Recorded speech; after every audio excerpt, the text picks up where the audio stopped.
Sous le soleil écrasant d'Etosha en Namibie, l'air chaud tremble au-dessus du sol sec et aride. Autour d'un cours d'eau presque asséché gît la carcasse d'une girafe, dévorée par 2 lions et un lion. Leur pelage doré se confond avec la poussière du sel et du sable. Les femelles tirent sur la chair du flanc, déchirant la peau épaisse avec des grognements sourds. Cette carcasse aura nourri plusieurs lions et un lion pendant 3 jours. 3 jours d'abondance rare dans un territoire où la faim dicte le rythme de chaque journée. Mais maintenant, il ne reste presque plus rien. La cage thoracique, la peau racornie, collée sur les os blanchis par le soleil. Les charognards ne sont pas encore entrés en action, c'est le festin des lions qui dépaissent leur proie, les hyènes restent à bonne distance, les vautours aussi.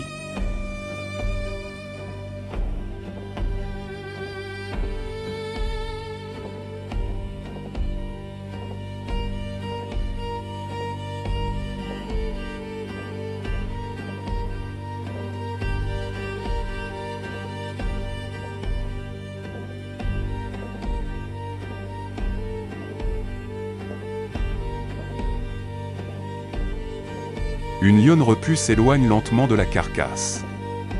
Son ventre est lourd, tendu par la viande avalée sous le soleil brûlant.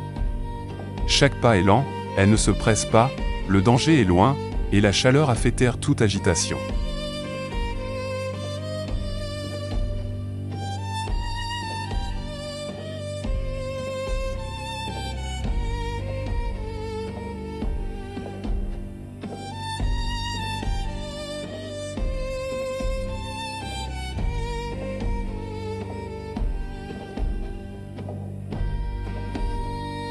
Les lionnes sont désormais toutes repues, elles ne chasseront pas tout de suite de nouveau.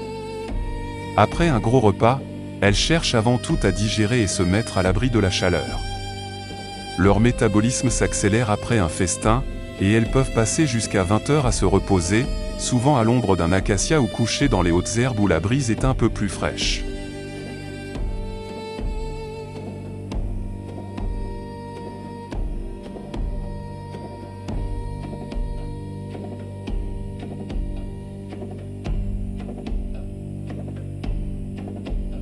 Les lionnes s'éloignent maintenant du pan brûlant, cherchant un refuge dans les herbes hautes où l'ombre est rare mais bienvenue. Leur ventre plein dicte le rythme, pas pressé, elles avancent en traînant légèrement les pattes, cherchant des zones où le sol reste un peu plus frais, où le vent peut passer et soulager la chaleur de la digestion.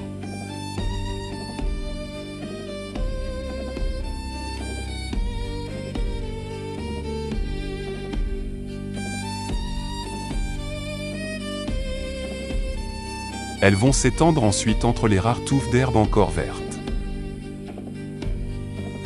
Le lion s'est assoupi à quelques mètres de la carcasse, son corps étendu dans la poussière chaude, il reste à l'écoute de son environnement pour protéger son butin des autres prédateurs. Les chacals apparaissent à la lisière de la plaine, silhouettes fines et nerveuses. Ils avancent par à-coups, le museau levé, flairant l'air saturé d'odeur. Le parfum du sang les attire irrésistiblement, mais le lion est toujours là, dangereux. Les lionnes s'éloignent lentement, le pas lourd.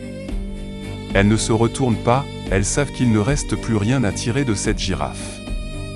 La chair tendre a disparu depuis longtemps, les entrailles séchées au soleil. Ne demeurent que des os, des lambeaux coriaces, et l'odeur forte de la mort.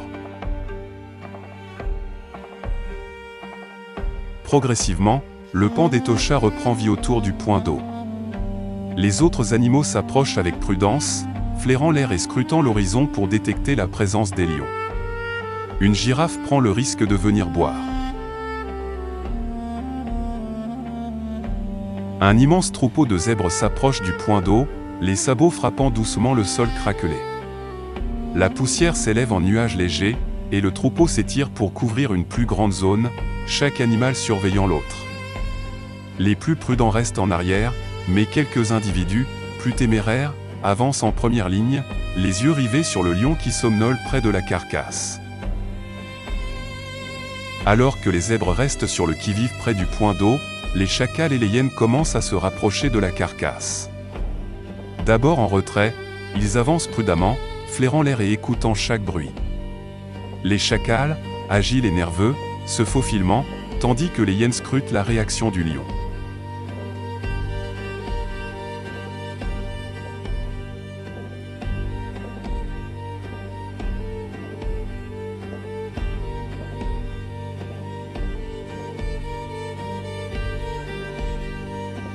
La lionne repue s'arrête un instant et fait ses besoins.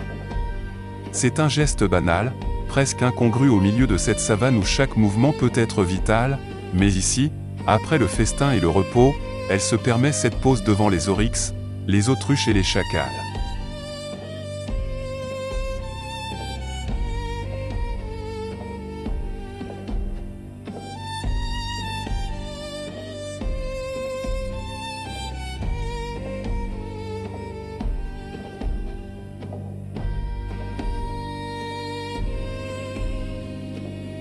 Les hyènes surgissent en premier. Elles bondissent sur les restes de la girafe, déchirant ce qu'il reste de peau et de chair, claquant des mâchoires sur les os exposés. Les vautours sont descendus du ciel pour profiter du festin. Leur bec acéré perce la peau, arrache les morceaux de viande restants, tandis que les chacals, plus petits mais rapides, se faufilent entre eux, volant les lambeaux les plus faciles à déchirer. C'est une frénésie, chaque prédateur se bat pour sa part, grognements, cris et claquements de becs se mêlant à la poussière soulevée par les corps en mouvement. Le sol tremble sous les pattes et les griffes, la lumière frappe les os blanchis, et l'air est saturé de l'odeur de la mort et du sang séché. En quelques heures, il ne restera bientôt plus rien que des os, épars et nettoyés par cette armée de charognards. Une hyène, repue mais jamais satisfaite, saisit la cage thoracique encore attachée aux os blanchis. Avec une force surprenante, elle la traîne sur plusieurs mètres, s'éloignant du tumulte du festin. Son objectif, un coin discret, un abri où elle pourra finir de dévorer sa part sans être dérangée. Ainsi se déroule le cycle de la vie sur Etosha, le géant tombé nourrit d'abord les puissants lions, puis, une fois leur appétit assouvi, les charognards prennent le relais.